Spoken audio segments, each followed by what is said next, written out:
The Lord be with you. and with your spirit. A reading from the Holy Gospel according to Matthew. Glory to you, O Lord. Jesus said to his disciples, "In praying, do not babble like the pagans, who think that they will be heard because of their many words.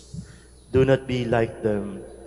Your Father knows what you need before you ask Him. This is how you are to pray. Our Father, who art in heaven, hallowed be thy name. Thy kingdom come, thy will be done, on earth as it is in heaven. Give us this day our daily bread, and forgive us our trespasses, as we forgive those who trespass against us. And lead us not into temptation, but deliver us from evil. If you forgive others their transgressions, your heavenly Father will forgive you. But if you do not forgive others, neither will your Father forgive your transgressions." The Gospel of the Lord. Praise to you, Lord Jesus Christ. Please be seated.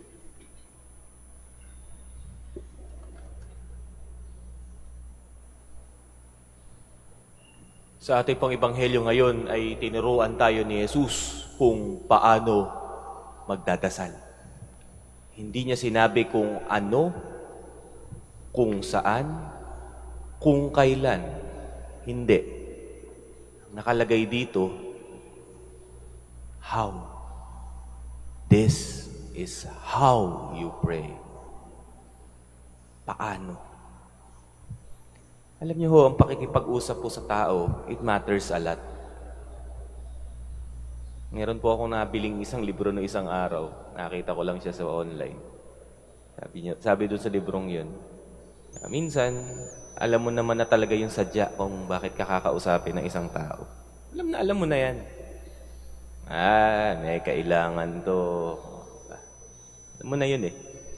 Pero, hihintayin mo pa rin kung paano kanya kakausapin. Kasi, the how, it changes everything. Kung paano ka kinausap, paano ka kakausapin, it changes everything. Minsan pa nga nakaka-apekto yung kung ano yung salitang ginamit. The how changes everything. At yun yung tinuturo sa atin ng Panginoon ngayon. Ganito ka magdarasal. This is how are you going to pray. So it talks about the mindset. It talks about our attitude. It talks about a reality. So panalangin mga kapatid, hindi lang yung listahan ng mga wishes mo. It also reveals your disposition. Kung ano ba ang tingin mo doon sa kinakausap mo? At sino ba yung kinakausap mo? Ang pananalangin na isang pakikipag-usap. At hindi tayo nakikipag-usap sa hangin.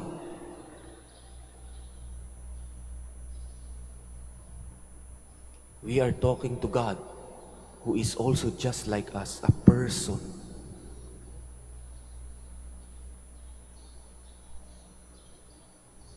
Paano ba tayo magdasal? Mga kapatid, sa ating verse bago ang gospel, sinabi dito, you have received a spirit of adoption as sons and daughters.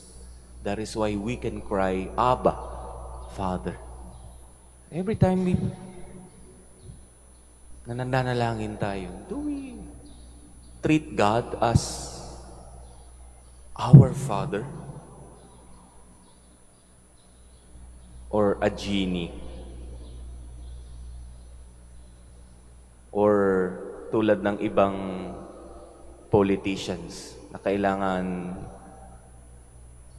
bigyan ng maleta bago gumawlaw? Minsan ganyan tayo. Lord, ginagawa ko naman tong mabuting to eh. Sige na, pagbigyan mo na ako. may padulas. Pasensya ho tayo. We are talking to God, who is our Father, who is a person, hindi karton. He is a person.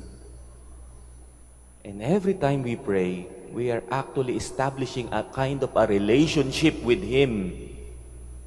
Kaya nga, ang turo ng Panginoon dito, this is how you pray. Pero may mas malalim na tanong dyan. Why? Bakit kailangan ganito ang pakikipag-usap mo sa Ama? Minsan pa nga may mga pilosopo sa atin, ba't pa ako magsisimba? Ba't pa ako magdarasal? Kung alam naman ng Panginoon ng lahat, ba't kailangan pa bang magsimba? Kailangan pa bang magdasal? Alam naman niya. It's not actually for God. It's actually for us. The very prayer of Our Father teaches how to become humble. Magpakumbaba. Na alamin mo talaga kung ano ba talaga yung kailangan mo. Alamin mo talaga, malaman mo sa sarili mo, na without the Father, I am nothing. Kaya nga daily bread eh. Daily. Without Him, I am nothing. Kaya nga napakalalim nung panalangin ng Our Father. Mas maganda, importante natin, bakit tayo tinuturuan ni Jesus? This is how you pray. And why do we need to pray like this? More importantly, my dear brothers and sisters, sa buhay pananalangin, the very prayer Our Father teaches to align our will to Him. Para maturuan tayo na dapat yung niloloob natin, yung wini-wish natin, yung hinahangad natin, ay dapat naaayon sa kalooban ng Ama. Yun na nga eh.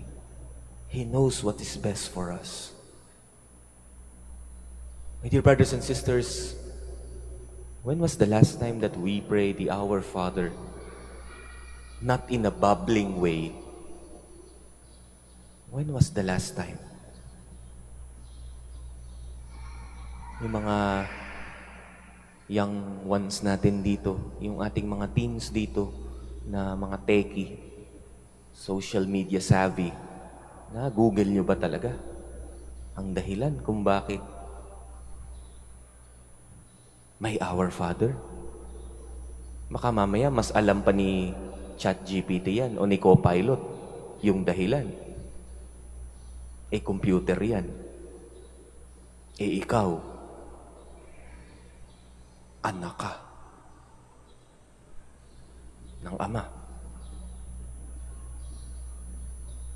At sa bandang huli ng Ebanghelyo natin, mga kapatid, may idinagdag pa dito ang Panginoong Hesus.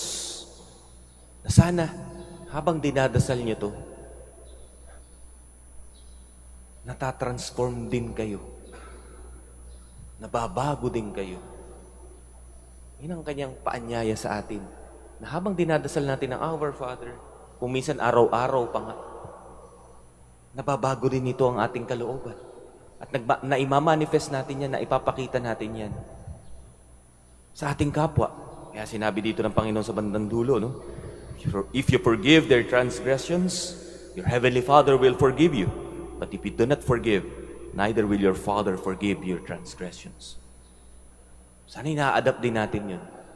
Sana'y naisasabuhay din natin yung Our Father na yan.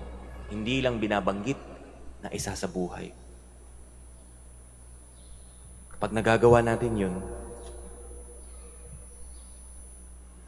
lalo na sa ating kapwa, sasabihin talaga ng kapwa natin sa atin,